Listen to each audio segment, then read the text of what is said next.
ዳይመንድ ምንድነው ያደረከው? ደግሞ ምን አደረጋሉሽ? እየቀለድኩ አይደለም ዳይመንድ፣ ምንድነው ያደረከው? ታውቆሻል አይደል? በጣም እየጮሽብኝ እኮ ነው። ምንድነው እሱ? ዳይመንድ አሁኑኑ ንገረኝ፣ ምንድነው ያደረከው? ዴቭ የት ነው ያለው? እኔ በምን አውቃለሁ? አትዋሸኝ። ድጋሜንን አላውቅም የሚል ቃል መስማት አልፈልግም። የዴቭ ስልክ አንተ ጋር እንዴት ተገኘ? ብቻ ዶክተሩ ይሄንንም ወሬ ብሎ መጥቶ ነገረሽ? ዳይመንድ ትዕግስቴን አታስጨርሰው። የዴቭ ስልክ አንተ ጋር እንዴት ሊገኝ ቻለ? አራዳ ያረጋጊው በእናትሽ። እኔ አይደለሁም ኩኩሻ ጋር ነው የተገኘው። እኔ ምንም የማውቀው ነገር የለም። ኩኩሻ? አዎ እሷ ነች ያገኘችው። ናኪንጎ ሩት ከያዙ ይገድሉናል። እንሩጥ። አንቺ ምንድነው እሱ? ለየልሽ በቃበት። አድነኝ ኪንጎ፣ እርዳኝ። አንቺ አምሻል እንዴ? ምን እየሆንሽ ነው? ና መሄድ አለብን። አልሄድም። እኔ ሰራሁት ወንጀል የለም። ምሮጥበት ምንም ምክንያት የለኝም። ኦፍ ኪንጎ፣ ድርቅ አትበል እስቲ። አይታይህም እንዴ እንዴት ችግር ውስጥ እንደሆንኩኝ? ስላንቺ አይመለከተኝም። የአንቺ ነገር እውነቱን ውሸት አይታወቅም። ስላንቺ የሚያገባኝ ነገር የለም። ኪንጎ ልቀቂ። ሚስቴ ካይስ ትናደዳለች። አንቺ ማናት? የዴቭ ስልክ የዶክተር መኪና ውስጥ መገኘቱ አደይን ጥያቄ ፈጠረባት። አደይም ዶክተሩ ላይ አፈጠጠችበት። ዶክተር የዴቭ ስልክ አንተ ጋር ምን ያደርጋል? ቆይ ዴቭን ምንድን ነው ያደረግከው? ስትልም እየጠየቀችው ትገኝ ነበረ። ሮማን ከዚህ በኋላ የዚህ ቤት ስራ ሰልችቶኛል፣ ይበቃኛል በማለት በራሷ ጊዜ ስራዋን ለቀቀች። ሮማን ምን አደረግንሽ? እባክሽ ተረጋጊ ብትባልም ነገር ግን እኔ ደከመኝ ሰለቸኝ በማለት ነበረ ስራዋን ለመልቀቅ እየተገደድኩ ነው እያለች የምትገኘው። አበበ ተደብቆ ስልክ ሲያወራ ሄለን እያሰማቸው ትገኝ ነበረ። አበበ ከሄለን የተደበቀ ሚስጥር እንዳለው የምትረዳዋ ሄለን ቆይኔ ሚስቱ አይደለሁም ወይ? ለምን ካጠገቤ እርቆ ስልክ ማውራት ፈለገ? የስራ ስልክ ከሆኑ ደግሞ እኔ ፊት ቁጭ ብሎ ማውራት ለምንድን ነው ያልፈለገው? ስትል ገለጸችው ትገኛለች። ሚስቴ ካየች ይደብራታል የሚለው ኪንጎ አሁን ላይ ቅምጥል ከቤቲ ጋር ሲተቃቀፍ አገኘችው። ቅምጥልም እጅግ በጣም ተናደደች። ኪንጎ በጣም ተሳቀቀ። አሁን ላይ ቅምጥል እየተጠነቀቀ የሚገኘው ኪንጎ በስከ መጨረሻ እጇ ላይ ወደቀ። ምንም እንኳን ባይፈልጋት ቤቲ ግን ስርስሩ ከማለት አልቦዘነችም። ሌባ ሲሰርቅ ሳይሆን ሲካፈል ነው የሚጣላው የሚባለው ነገር ዳይመንድ ላይ እና ኩኩሻ ላይ ተፈጠረባቸው። ኩኩሻና ዳይመንድ እየተጨቃጨቁ በነበረበት ሰዓት ዶክተር ተከሰተ። ዶክተሩም ቆይ በራሳችሁ ባልሆነ ገንዘብ ለምንድን ነው የምትጣሉት ሲላቸውም ይገኝ ነበረ። ኩኩሻ ሸጠን እንከፈለው ትል ነበር። ዳይመንድ ደግሞ የማን እንደሆነ እናጣራ፣ ያ ማለት ሌባ ሲሰርቅ ሳይሆን ሲካፈል ነው የሚጣላው አይነት ችግር ተፈጠረባቸው። ሰላም ጤና ይስጥልኝ ውድና የተከበራችሁ ቤተሰቦቼ እንዴት ናችሁ? በያላችሁበት ሰላማችሁ ይብዛ እያልኩኝ እንኳን ወደ ቻናሌ በሰላም መጣችሁ። ለዚህ ዩቲዩብ ቻናል ደግሞ አዲስ ከሆናችሁ ሰብስክራይብ እያደረጋችሁ ቤተሰብ ሁኑ። እንዲሁም ደግሞ ሀሳብ አስተያየትም ካላችሁ ኮሜንት ላይ ማስቀመጥ ትችላላችሁ። ለዛሬው ደግሞ ሰራተኛዋ አደይ ፊልምን ክፍል 226 ይዤላችሁ መጥቻለሁ። እስከ ቪዲዮ ፍጻሜ አብራችን ቆዩ። ውድ የአደይ ፊልም ተከታታዮች እንደምናችሁ። አደይ እንግዲህ ማስደመሙን እንደቀጠለ ይገኛል። ምንም እንኳን የዴቭ እና የአደይን መታረቅ በጉጉት ብንጠብቅም ነገር ግን አሁንም ዴቭ እና አደይ ተገናኝተው እና ተራርቀው አብረው መኖር እንዳልቻሉ እያሳየን ይገኝ ነበረ። አደይ ከዴቭ ጋር ለመሆን እጅግ በጣም የጓጓች ይመስላል። ከሷ በላይ ግን እኛ ተመልካቾች እጅግ በጣም ጓጉተናል። የዴቭ እና የአደይ ሰርግ በጉጉት ስንጠብቅ ቆይተን አሁን ደግሞ የሰርጉ ፕሮግራምም ቀርቶ ጭራሽ አብረው መሆናቸውም ቀርቶ እያየነው ይገኛል። እንግዲህ በተደጋጋሚ አደይና ዴቭ ይጋባሉ እያልን ብንጠብቅም ነገር ግን ልባችን መሰበሩ አሁንም እንደቀጠለ ነው። አደይና ዴቭን ለማስታረቅ ደፋ ቀና እያለች የምትገኘው ማሚ አሁንም አልተሳካላትም።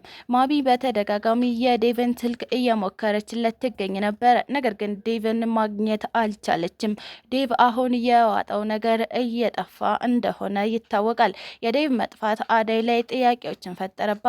አደይም ዴቭ የት ሄደ ነው? ወይስ ደግሞ ከኔ ጋር መታረቅ አይፈልግም ማለት ነው? ወይስ ምን ተፈጥሮ ነው? እያለችም ትገኛለች።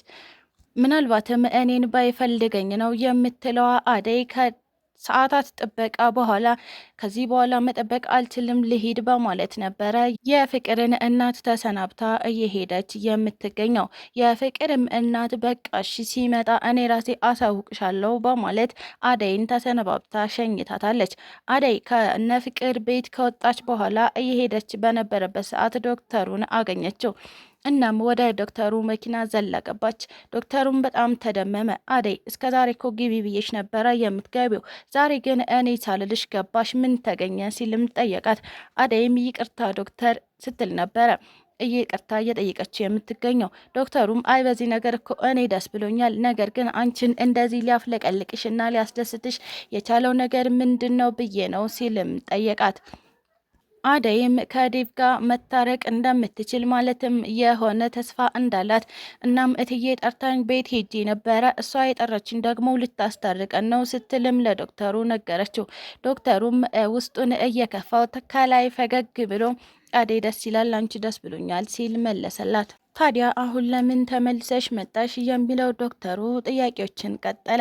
አደይም ዴቭ ስልክ አያነሳም ለዛም ነው ተመልሼ የመጣሁት ስትል መለሰችለት።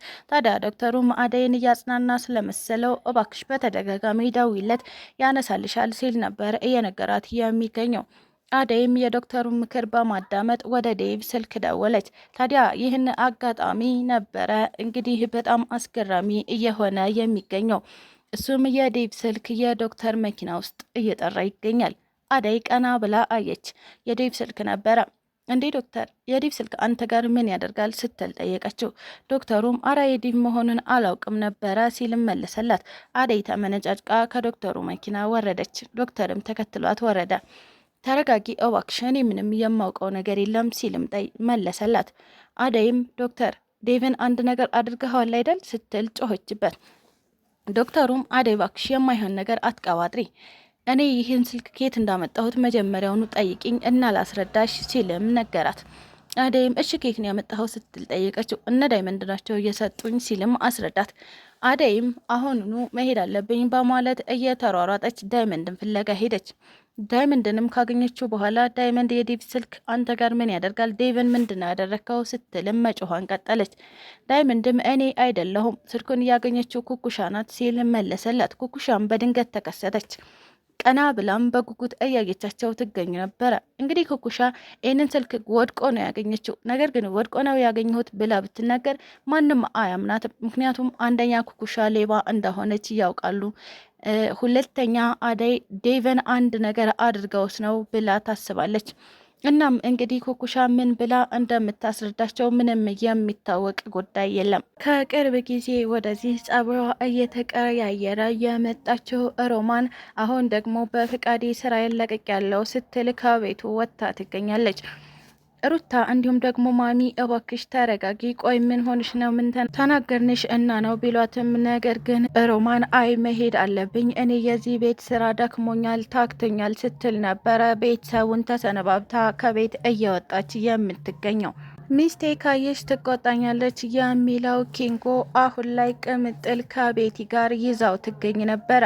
ቅምጥል አይሆኑ አስተያየት እያየቻቸው ትገኛለች። ታዲያ ቤቲም ቀና በማለት ቆይ ደግሞ ይቺ ማናት ትል ነበረ። አሁን በዚህ መካከል ግራ እየተጋባ የሚገኘው ኪንጎ ባለቤቴ ናት ማለትም ቅምጥል ሚስቴ ናት ብሎ ለቤቲ ማስረዳት ወይም ደግሞ ለቅምጥል ደግሞ ቤቲን በአጋጣሚ አግኝቻት ነው ብሎ ለማስረዳት ግራ እየተጋባና እየተወዛገበ ይገኛል። አሁን ላይ ቅምጥል ምንም እንኳን ቤቲ ከአቅሟ በላይ ብትሆንም ነገር ግን ላንጠባጥባት ከማለት ወደ ኋላ አትልም። ምክንያቱም ቅምጥል በባሏ ማለትም በኪንጎ አትደራደርም። እና በቀጣይ ቪዲዮ ምን ሊፈጠር እንደሚችል አብረን የምናየው ይሆናል። ስለተከታተላችሁኝ እጅግ አድርጌ አመሰግናለሁ። ለቻናሌ ደግሞ አዲስ ከሆናችሁ ላይክ፣ ሼር፣ ሰብስክራይብ እያደረጋችሁ ቤተሰብ ሆኑ። እንዲሁም ደግሞ ሀሳብ አስተያየትም ካላችሁ ኮሜንት ላይ አሳውቁኝ። ኢትዮጵያ ለዘላለም ትኑር እያልኩ ሰናበታችኋለሁ።